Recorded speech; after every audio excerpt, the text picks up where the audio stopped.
बाली के दर्द है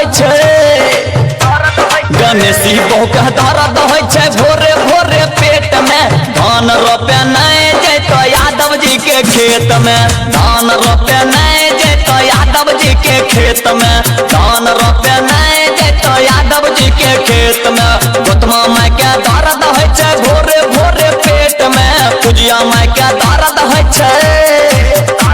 और बन्ना बाली के दर्द है भोरे भोरे पेट में धान रोपे नहीं जैतो गुप्ता जी के खेत में धान रोपे नहीं जैतो यादव जी के खेत में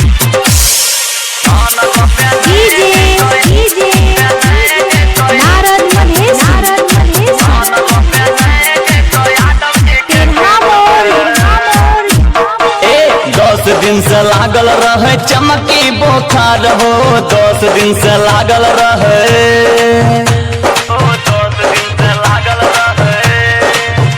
सुन 10 दिन से लागल रहे चमकी बोखार हो लुचवा बीमार लगे खूबे कमजोर हो खूबे कमजोर हो कर रौदा लगे आखिर और जेठ में कर रौदा लगे रौदा लगे आखिर और जेठ में धान रोपे नहीं जैतो मंडल जी के खेत में धान रोपे नहीं जैतो यादव जी के खेत में।